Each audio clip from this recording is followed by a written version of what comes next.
Ça secoue sec. Ce sont les agitateurs du Hainaut sur CNO. CNO. Bonjour Astrid. Bonjour. Merci de nous accueillir dans ce magnifique petit théâtre de Nivelles. Comme j'ai dit à Jean-Paul quand on l'a reçu, il n'y a de nom petit que de nom en fait. Oui. Un grand théâtre de Nivelles. Maintenant oui. Maintenant avant, c'était oui. Plus petit. Voilà. Si vous pouvez bien prendre le micro devant Pardon, vous. Merci. Excusez-moi. Astrid, vous êtes donc comédienne, metteur en scène et vous dirigez également la compagnie L'un, deux, trois. Exact. Alors, je vais vous demander de vous présenter. Voilà, comme vous avez bien dit, je m'appelle Astrid Mahler et effectivement, je dirige la compagnie L'un, deux, trois.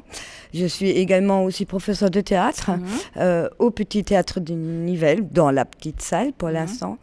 Et la petite salle, excusez-moi, c'est l'ancien. C'est ça, les tout à anciens fait. locaux C'est le petit théâtre que vous avez gardé pour vos répétitions. Pour les répétitions, pour l'école et éventuellement aussi pour des événements de petit format, donc plus petit qu'ici. Vous êtes passionné de théâtre depuis votre plus jeune enfance ? Absolument, D'où oui. vous vient cette passion ? Baigné de mes parents, en fait. On m'a amenée au théâtre quand j'avais tout juste 3 ans. Et ça a continué comme ça tout au long de ma jeunesse. J'ai fréquenté pas mal de théâtre, des lieux de théâtre. J'ai fait les cours de théâtre à l'école, évidemment. Et ensuite, un peu plus tard, je me suis lancée vraiment intensivement avec des formations, etc. Alors, vous avez un parcours un peu atypique, entre guillemets. Hein. Vous avez donc quitté l'Allemagne pour venir en France. Oui. Donc, en Allemagne, comme vous venez de le dire, vous faisiez du théâtre. Vous avez mis un peu de côté cette passion et en revenant en France, eh bien, votre passion a ressurgi. Exactement, ça a ressurgi au bout de quelques années. Et donc j'ai commencé des formations en France qui m'ont amené là où je suis aujourd'hui et puis aussi l'expérience évidemment dans la pratique. Et vous aviez déjà un peu d'expérience quand vous êtes arrivé en France déjà ? Absolument, oui. Et il y a une différence entre les cours de théâtre en France et en Allemagne par exemple ? Pas vraiment. Pas vraiment. Non, on peut dire que c'est pratiquement le même parcours, le même enseignement. Je ne peux pas dire qu'il y a une grande différence. Donc vous n'avez pas été déboussolée, quoi. Absolument pas.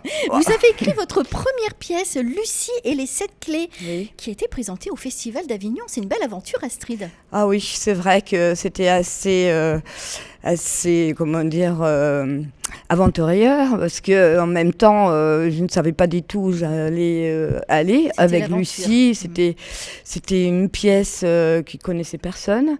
Il fallait la faire connaître, évidemment, parce que voilà, quand on arrive à Avignon avec une pièce inconnue, c'est difficile de se démarquer. Mais de la première fois, ça a beaucoup plu. On avait beaucoup de spectateurs et puis du coup on est retourné l'année d'après encore et en tout 4 fois. Ah oui, c'est une belle expérience. Et de quoi parlait cette pièce ? Alors ça parle avant tout des émotions, des émotions universelles, c'est-à-dire celles que tout le monde connaît sur Terre, parce qu'on peut les lire sur le visage en fait. C'est la tristesse, la joie, la colère, la peur, voilà, donc il y en a 7. Et j'ai tout mis en scène avec des couleurs, avec une petite histoire d'une fille qui ne reconnaît pas bien ses émotions au bon moment et qui apprend au fur et à mesure à bien les identifier et à vivre en harmonie. Et justement, d'où vous vient l'inspiration lorsque vous écrivez ? Par exemple, lorsque vous avez écrit cette pièce ? Ah, ça c'est une bonne question. Ça vient d'où ? Je ne sais pas en fait. C'est mon parcours personnel peut-être aussi, parce que je me suis beaucoup intéressée à la psychologie et les émotions, j'ai pu remarquer que c'est quelque chose de très important surtout dans l'évolution, oui, au théâtre aussi bien sûr, mais aussi dans le développement d'un être humain en fait. Et puis j'ai constaté beaucoup de gens qui exprimaient leurs émotions à travers d'autres choses, mais pas ce qu'ils ressentaient véritablement. Ce qui peut amener à des conflits, à des malentendus et à des grandes disputes avec les autres en même temps. Donc je me dis c'est un sujet qui est intéressant et qui peut toucher tout le monde. Et le théâtre permet de s'exprimer également. une personne peut être timide, introvertie, Oui. et le théâtre peut lui permettre de s'épanouir en fait. Bah, oui, ça c'est sûr que je le constate surtout dans les cours. Oui, Qu'il y a beaucoup d'enfants qui viennent pas tout de suite par eux-mêmes, mais parce que les parents cherchent à les canaliser aussi, à les aider à être un peu moins timides, un peu plus sûrs à l'expression orale, ce qui sert aussi à l'école, effectivement. Bien sûr. Et oui, c'est sûr que le théâtre, c'est bénéfique pour tout, en fait. Et vous donnez des cours donc à des élèves de Oui, quel âge on à quel a à âge? partir de 4 ans jusqu'à D'accord. adulte. D'accord. Vous avez Oui. combien de On classes? est arrivé cette année à classe, en fait, il y en a par âge, on fait des Oui, tranches d'âge. Donc de 4 à 5 ans, 6, 7 ans, 8, 9, 10, 11, 12, 13, et à partir des grands ados et les Ah oui, adultes. vous avez pas mal de... Oui, quand même on a de- beaucoup de cours. Et vous êtes la effectivement. seule à... Ah non, non, non, Oui, non, vous êtes- heureusement. vous êtes aidée. Au début, oui, quand c'était petit, quand on commençait petit, mais là, non, Vous non, êtes je suis aidée. nombreux. On est 3. Est-ce que, voilà, comment vous recrutez vos comédiens? Est-ce que, peut-être pour les adultes, hein, ils jouent, voilà, on en reparlera, mais ils jouent ici au Petit Théâtre de Nivelles. Vous les recrutez, vous leur faites passer une audition ou, Absolument, oui, oui. Parfois c'est audition ou alors par connaissance aussi, parce que je travaille depuis Lucie avec des intermittents. C'était un danseur au début qui a aussi fait la comédie et il connaît aussi des personnes, ainsi de suite. Et après, pour d'autres pièces, c'est pareil. Hein. Souvent, c'est par bouche à l'oreille, le réseau. Et puis aussi par annonce. Voilà, donc comme ça, vous avez monté votre troupe. Récemment, vous avez mis en scène et joué dans L'éveil du printemps, qui évoque les tourments de l'adolescence. Et également, c'est une pièce en fait qui date de 1890. Ouais. Comment vous avez mis en scène une pièce de cette date en fait? Est-ce que vous êtes servi de l'original, du texte original? Est-ce que vous l'avez réadapté un peu à votre manière? En fait, cette pièce, je l'ai connue à l'école. C'est donc un auteur allemand, Frank Wedekind. Et donc, ça m'a toujours bouleversée, accompagnée en même temps aussi dans mon parcours après. Et j'avais envie de la mettre en scène. Donc, j'avais une version traduite en français par, je ne sais plus le nom qui a traduit, j'ai d'abord mis en scène avec mon cours Master Pro avec les ados. C'était une traduction très difficile, très compliquée. Et donc, ils ont quand même réussi à apprendre tout le texte. C'est une pièce classique ou... Oui, c'est une pièce classique, mais c'est un langage assez poétique, assez symbolique aussi parfois. Et puis, j'ai dit non, ça va pas, je vais pas pouvoir faire ça avec la compagnie pro en plus, hein, parce que c'est quand même un autre parcours que des amateurs. Et il faut que j'adapte le texte ou je le traduise. Donc, du coup, je l'ai traduit. J'ai traduit dans tout le bouquin, j'ai traduit le texte. Bah, dis donc, félicitations. En allemand, français. Oui. Et je pense que c'est bien réussi parce que j'ai eu des échos vraiment très enthousiastes en fait par rapport à la traduction parce qu'elle est plus claire, plus livide, plus... ça coule de source en fait et on comprend mieux les émotions. Un petit peu plus réactualisé peut-être. Même pas, je ne l'ai pas modernisé, je suis restée quand même dans le style, sauf que c'est plus simple à comprendre en fait.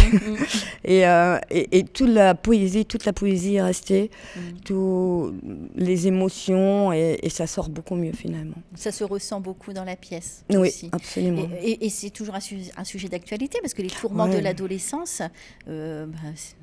ça se perd jamais en fait. Oui, tout à fait. C'est vrai qu'il faut l'avoir à l'époque aussi où c'était des tabous aussi de parler de tout ce qui touche la sexualité qui s'éveille, des problèmes que les enfants peuvent avoir à l'école, avec leurs parents, avec les professeurs, les questionnements de leur avenir, toutes ces peurs qu'ils avaient bien sûr aussi à l'époque et ils ne pouvaient pas en parler. Aujourd'hui, on peut, mais tout le monde ne le fait pas. Et je me rends compte que beaucoup de gens, récemment quand on a joué cette pièce ici, ont dit « mais c'est bien, ça ça amène à parler finalement. Donc si c'est ça, tant mieux quelque part, parce que les enfants sont parfois très seuls avec leurs inquiétudes et leurs peurs, et ils se tournent peut-être vers des choses qui ne sont pas forcément bénéfiques pour eux. Donc je pense que c'est très bien de la refaire, de la rejouer cette pièce. Et je l'ai laissé un peu à l'ancienne. D'en parler de cette manière. Oui, voilà. Et je ne l'ai pas modernisé exprès parce que je voulais qu'on se rende compte aussi que ces sujets-là, qui avaient donc jadis, sont encore actuels aujourd'hui. Bien sûr. Voilà. Donc pour moi, c'était important de rester un petit peu dans le classique. Lorsque vous écrivez ou vous mettez en scène, est-ce que vous pensez au public ? Est-ce que ça va plaire au public ? Ou alors est-ce que vous le faites pour votre plaisir ? Alors, plaisir, oui, bien sûr. Je pense surtout à raconter l'histoire de manière compréhensive. Donc, effectivement, je veux toucher le public et j'espère qu'ils comprennent et qu'ils se questionnent, qu'ils prennent du plaisir à le voir et qu'ils ne sortent pas de là en disant... On n'a rien compris. Voilà.